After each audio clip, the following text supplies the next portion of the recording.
Welcome back to Inside Politics. Our guest today is Hendrell Remus. He's the chairman of the Democratic Party here in Tennessee. We're happy to have him on the program. Mr. Remus, it's been a rough couple of years for the Democrats. How do you respond to people who say that being chair of the Democratic Party in Tennessee is like being named the new captain of the Titanic after the ship has already sunk? Well, our party is still afloat, and the life rafts are filled with folks ready to do the work necessary to build a blue new ship filled with folks from all walks of life from all across the state. We've seen an outpouring of support in first-time donors and new grassroots individuals looking to get involved in rural areas and in urban areas. So I'm very hopeful and optimistic about what the future holds, and I think people shouldn't count us out. Democrats have been a super minority, though, in the General Assembly for several terms now. You picked up no seats in the House this last November and just one in the Senate. At that rate of change, your party won't be will remain a super minority for many years to come. Given the much more liberal image of the National Democratic Party on issues such as guns and abortions, isn't that rather a tough thing for your candidates to overcome in a very conservative state like Tennessee? I believe we have to reshape our messaging in this state. For a long time, politics is about two things: what's in our hearts and what's in our pockets. On that, what's in our heart argument are the things that fall in those social issue categories. What's in our pocket are the economics that people are facing, and we know here in Tennessee, people have been pretty much driven off the cliff with Republican policies that just hadn't been good for making sure that folks can live a decent life and are paid a fair living wage. And it doesn't matter if you're from a big city or a small town. That's been the case. Folks are struggling economically. The fact is the Republican Party has done nothing to improve the lives of everyday Tennesseans. They've actually made life harder by closing rural hospitals and deeply underfunding schools. At the end of the day, voters care about who is going to make their lives better. And on issue after issue, that's the Democratic Party, whether it's funding education, expanding health care, and fighting for a living wage, among other issues. I should also point out that our party didn't lose any state legislative seats in the last cycle either. So that's also very important as we move forward. So we know where our threshold is right now. Your election as chair did come with some opposition. Democrats in the General Assembly backed Wade Mundy. He was one of your opponents. As chair, how do you have to reunite your party? First, are Democrats a bit disunited as you started, or at least not sure what direction to go?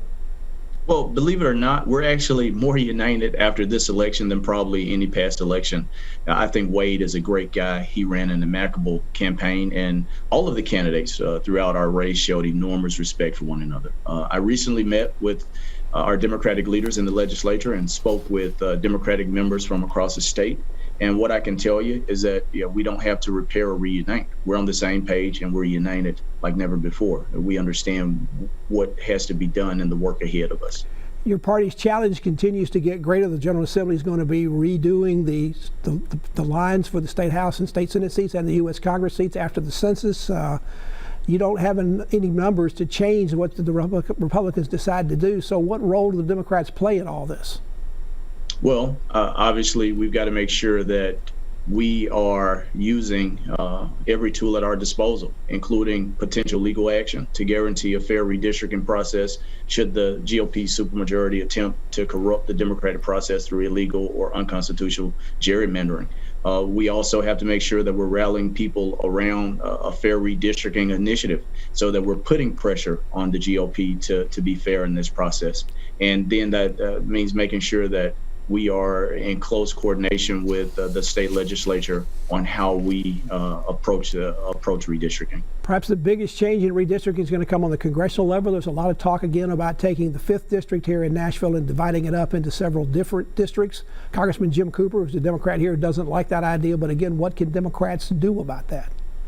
I agree with Jim Cooper. I don't like the idea, but I don't want to speculate on hypotheticals. Again, voters should choose their representatives.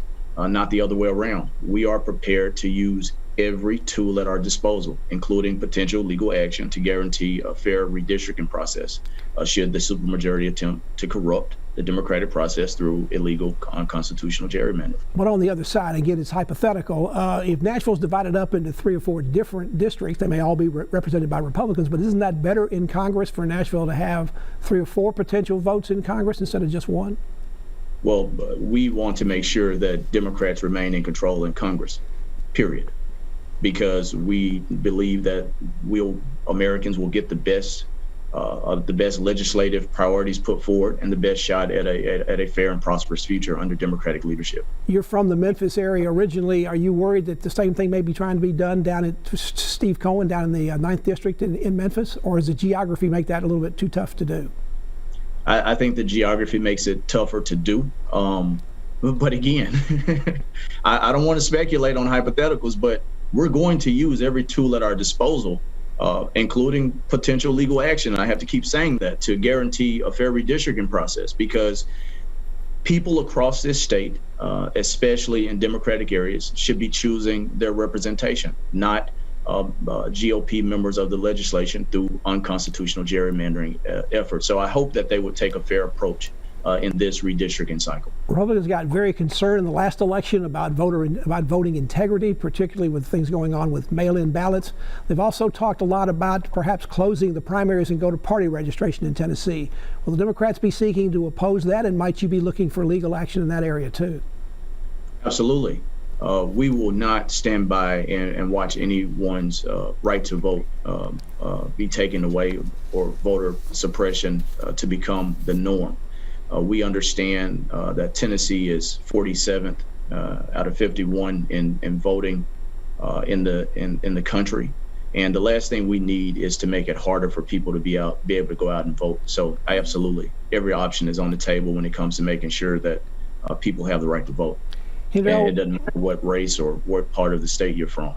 Hendrell Remus is our guest on Inside Politics. We're about to continue our conversation with him after you watch this break.